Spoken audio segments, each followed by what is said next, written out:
प्यारे बच्चों नमस्कार। वर्तिका स्टडी सेंटर में आपका स्वागत है। आप जुड़ चुके हैं राकेश कुमार के साथ। आज कक्षा 12 भौतिक विज्ञान के पाठ 3 वैद्युत विभव के विषय में हम लोग पढ़ने वाले हैं। तो सबसे पहले इसमें जानिए वैद्युत विभव क्या है। एकांक धन परीक्षण आवेश को वैद्युत क्षेत्र में अनंत से किसी बिंदु तक लाने में किया गया कार्य उस बिंदु का वैद्युत विभव कहलाता है। जैसा कि फार्मूला आपने पढ़ा V=W/Q0। यह एक अदिश राशि है। इसका मतलब जूल प्रति कूलाम अथवा वोल्ट होता है और इसकी जो विमा होती है mL²T⁻³ होती है। तो वैद्युत विभव क्या है। एकांक धन परीक्षण आवेश को वैद्युत क्षेत्र के भीतर अनंत से किसी बिंदु तक लाने में किया गया कार्य उस बिंदु का वैद्युत विभव कहा जाता है।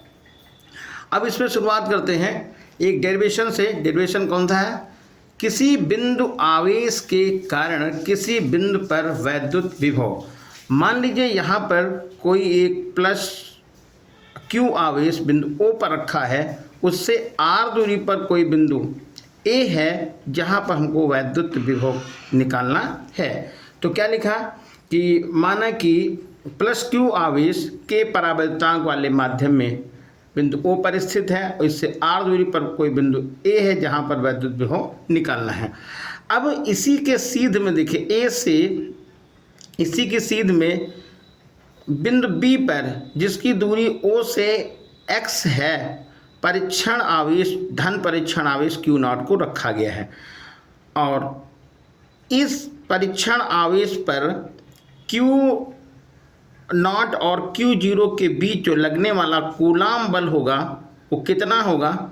वो लिखेंगे F=1/4πε0 Q0/x²। इस धन परीक्षण आवेश को B से C बहुत सूक्ष्म dx विस्थापित किया गया है। तो इस विस्थापन में यानी कि परीक्षण आवेश Q0 को B से C dx विस्थापन में किया गया कार्य कितना होगा। तो लगने वाला बल देखिए ये मालूम है, आपने लिख रखा है F=1/4πε0Q0/r²। तो अब लगने वाला बल ये सामने लिखा हुआ है और ये आपने विस्थापन किया है कितना dx। तो इस विस्थापन में कितना कार्य किया जाएगा। तो कार्य बराबर होता है बल गुणे विस्थापन। बल का मान हम ये लिख देंगे, विस्थापन का मान लिखेंगे dx, लेकिन dx का मान माइनस में लिखा जाएगा। क्यों। क्योंकि प्लस Q0 और Q के बीच जो लगने वाला बल है वो प्रतिकर्षण बल है, यानी कि ये इधर बाहर की तरफ बल लगेगा और इसको हम इधर की तरफ ले जा रहे हैं। इसको हम ले जा रहे हैं B से C की तरफ, जबकि बल यहाँ पर जो इस पर लग रहा है वो C से B लग रहा है। तो बल के विपरीत दिशा में विस्थापन हुआ है, इसलिए यहाँ पर हम dx की वैल्यू -dx लिखेंगे। तो W=1/4πε0 Q0/x² -dx। तो W बराबर ये देखिए माइनस इधर पहले आ गया तो कितना आएगा 1-1/4πε0 Q0/x² dx।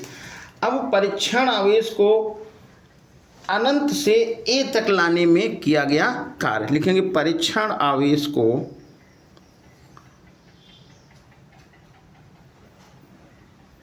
परीक्षण आवेश को और परीक्षण आवेश है कौन सा प्लस Q0 को अनंत से बिंदु A तक लाने में किया गया कार्य। तो W बराबर होगा, इसका इंटीग्रेशन करेंगे तो ये हमने इंटीग्रेशन कर दिया और ये आएगा -1/4πε0 के Q not upon x square into T x.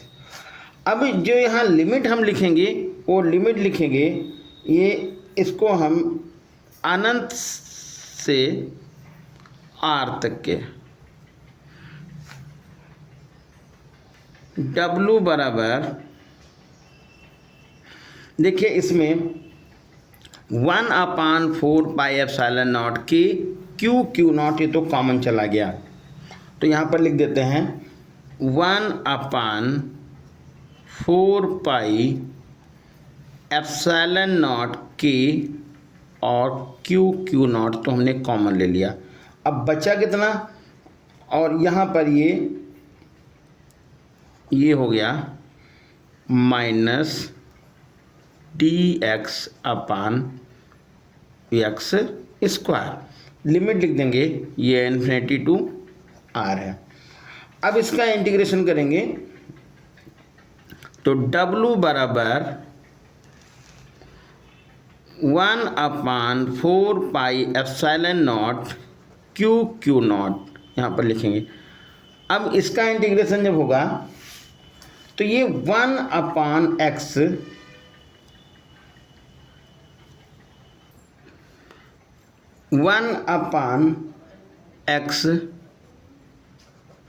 और लिमिट लिख देंगे ये इन्फिनिटी टू आर। अब ये 1/x कैसे आया, जरा इसको फिर से समझ लीजिएगा।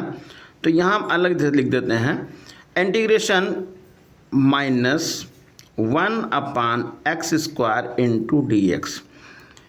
इसको हम ऐसे लिख दें -x की पावर -2 इंटू डी एक्स। जैसा कि आपको पता है कि समाकलन में जब समाकलन करते हैं तो ये पावर में एक जोड़ते हैं और फिर जितनी पावर बनती है वो कहाँ ले जाते हैं, नीचे लाते हैं। तो ये हो जाएगी -x, ये लिखा, इसमें एक जोड़ेंगे तो -2 + 1 करेंगे और बटे -2 + 1 करेंगे। माइनस, देखिए x की पावर ये -1 हो जाएगा और -2 में से 1 घटेगा तो माइनस का 1 बचेगा। ये वाला माइनस यहाँ से कट जाएगा और ये हो जाएगा x की पावर -1 और x की पावर 1 को हम x की पावर 1/x से लिख देंगे। तो वही देखिए 1/x हमने यहाँ पर लिखा हुआ है। अब जैसा कि आपको पता है कि जब लिमिट के अंदर इंटीग्रेशन करते हैं तो पहले अपर लिमिट लिखते हैं, उसके बाद माइनस लग करके लोअर लिमिट लिख देते हैं। तो W बराबर आएगा 1/4πε0 के क्यू नॉट। यहाँ पर हम पहले लिखेंगे 1/r माइनस 1/∞, और 1/∞ की जो वैल्यू होती है वो 0 होती है। तो यहाँ पर आ जाएगा W बराबर 1/4πε0 के क्यू नॉट अपान R। अब यदि यहाँ पर वायु माध्यम जो है, वायु या निर्वात है तो k बराबर 1, तो ये फाइनल में आपका आंसर मिल जाएगा W = 1/4πε0 के क्यू नॉट अपान R। अब निकालना क्या था, विभव की जो परिभाषा आपने लिखी थी V = W/Q। तो यहाँ पर देखिए V = W/Q0, तो V की जगह पे V लिखिए। W का मान आपने पता कर लिया है 1/4πε0 के क्यू नॉट अपान R, और क्यू नॉट से यहाँ पर कर दिए इसको डिवाइड, यहाँ पर देखिए क्यू नॉट से, तो ये क्यू नॉट कट गया और फाइनली जो आपका आंसर मिल गया वो आया V बराबर 1/4 4 pi epsilon naught Q upon R, V बराबर 1 upon 4 pi epsilon naught Q upon R। अगला डेरिवेशन है अच्छी स्थिति में वैद्युत विभव। तो अच्छी स्थिति में वैद्युत विभव कहें या वैद्युत ध्रुव की अक्ष पर स्थित किसी बिंदु पर वैद्युत विभव। तो क्या किए देखिए, यहाँ पर ये कोई वैद्युत ध्रुव लिखा, नाम दे दिया यहाँ पर, इसको A और इसको B। ये A हो गया और ये B हो गया, ये वैद्युत ध्रुव AB हो गया। इसकी अक्ष पर इसके मध्य बिंदु O से R दूरी पर कोई बिंदु P है जहाँ पर वैद्युत विभव निकालना है। जैसा कि आपको पहले से पता है, वैद्युत ध्रुव के बीच की दूरी को 2L लिखा जाता है। तो यहाँ से मध्य बिंदु से O से A तक की दूरी L होगी और O से B तक की दूरी L होगी। तो ये O से मध्य इसकी अक्ष पर R दूरी पर स्थित किसी बिंदु पर वैद्युत विभव निकालना है। तो सबसे पहले देखिए, यहाँ पर हम पहले प्लस Q आवेश को देखेंगे और ये पूरा आवेश हमसे कोई मतलब नहीं है, हमारा सिर्फ मतलब है प्लस Q आवेश से। तो प्लस Q आवेश से बिंदु P की जो दूरी है वो R माइनस L होगी। जरा एक बार फिर से देख लीजिएगा, O से P तक की दूरी कितनी है, R है, और O से B तक की दूरी L है। हमको B से P तक की दूरी निकालनी है, तो R में से L को घटाएंगे और दूरी हो जाएगी R माइनस L। फिर माइनस Q आवेश से बिंदु P तक की दूरी लिखनी है, तो यहाँ से O तक की दूरी हो गई R और O से A तक की दूरी हो गई L, तो दूरी हो जाएगी R प्लस L। अब देखिए यहाँ पर लिखेंगे प्लस Q आवेश के कारण,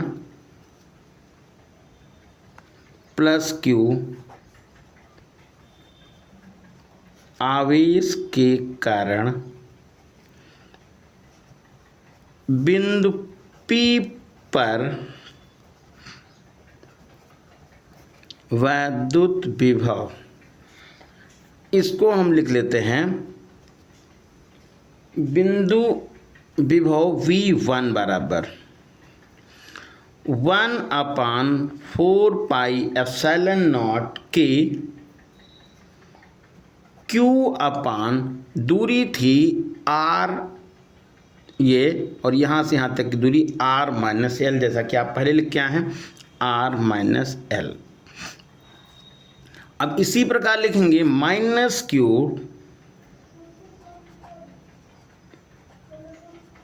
आवेश के कारण बिंदु P पर विभव। तो V2 बराबर 1 अपान 4 पाई एप्सिलॉन नॉट के Q upon R plus L। देखिए जैसा कि यहाँ पर देख पा रहे हैं, ये आवेश था बिंदु B पर जो रखा हुआ है प्लस Q है, तो आपने विभव यहाँ पर प्लस का लिखा है, और माइनस Q आवेश पर बिंदु A पर माइनस Q आवेश रखा हुआ है।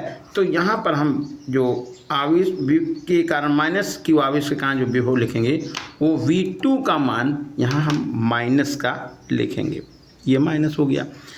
अब बिंदु A की वजह से बिंदु P पर जो विभव है वो आपका V2 है और ये है V1। तो बिंदु P पर दो विभव हैं, एक विभव कौन सा है, एक विभव है V1, दूसरा है V2। इसलिए बिंदु P पर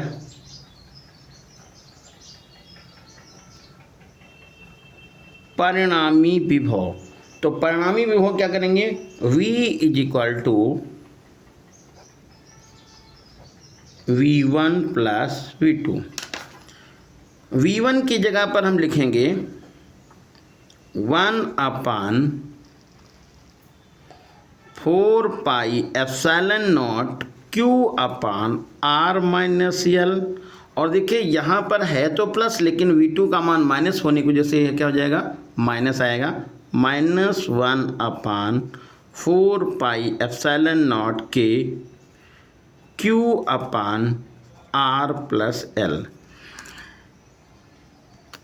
तो V बराबर देखिए 1/4 पाई एप्सिलॉन नॉट के Q, ये कॉमन चला गया तो आ जाएगा 1/4 पाई एप्सिलॉन नॉट के Q, ये हमने कॉमन ले लिया है। पहले पद से बचा है 1/R-L और माइनस दूसरे पद से बचा 1/R+L। तो V बराबर 1/4 पाई एप्सिलॉन नॉट के Q। यहाँ पर देखिए ये लघुत्तम आपका चला जाएगा R-L और R+L, ये कैंसिल हो गया R-L, ये हो जाएगा ऊपर R+L माइनस R+L, R तो कट गया। तो V बराबर 1/4 पाई एप्सिलॉन नॉट के और Q, और उधर जो बचा L+L मिलके हो जाएगा 2L/R+L और R-L। V बराबर 1/4 पाई एप्सिलॉन नॉट के, और ये होता है P = Q × 2L, तो ये ऊपर बन जाएगा P। नीचे इस पे देखिए लिख सकते हैं R² - L², यानी A+B, A-B होता है A² - P²। अब यहाँ पर लिखेंगे चूंकि L² की तुलना में L² की तुलना में R² का मान बहुत अधिक है, इसलिए L² को नगण्य मानने पर, यानी कि L² का मान, ऐसे बोल सकते हैं कि L² का मान बहुत कम है, R² का मान बहुत ज़्यादा है, इसलिए L² को नगण्य मानने पर। तो जब नगण्य मान लिया तो फॉर्म ये बन गया V बराबर 1/4 पाई एप्सिलॉन नॉट के P/R²। और वायु के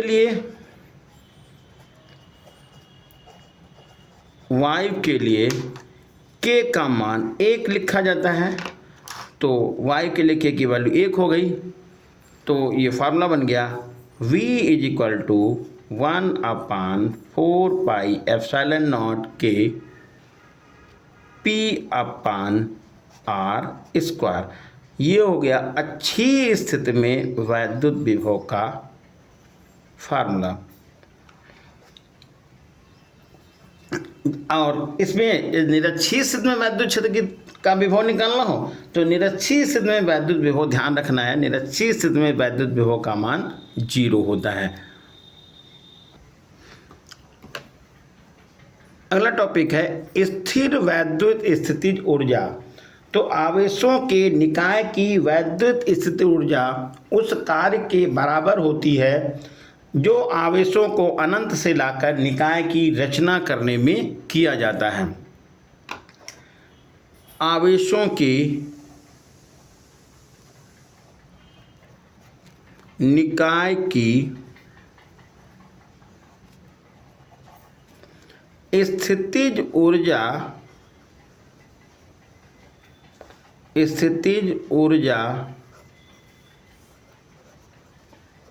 उस कार्य के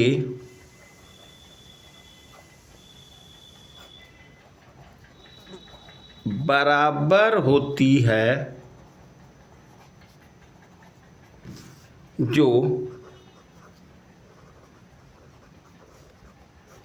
आवेशों को अनंत से लाकर निकाय की रचना करने में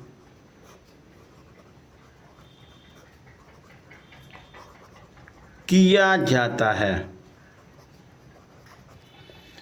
और इसका जो फार्मूला बनता है U बराबर 1/4 पाई epsilon not Q1 Q2 upon R। जैसे मान लीजिए कि कोई दो आवेश Q1 और Q2 हैं और उनको अनंत से लाकर उनके बीच की दूरी को a रखा गया है, तो इस a दूरी पर रखने में जितना कार्य करना पड़ेगा वही निकाय की वैद्युत स्थितिज ऊर्जा कहलाती है।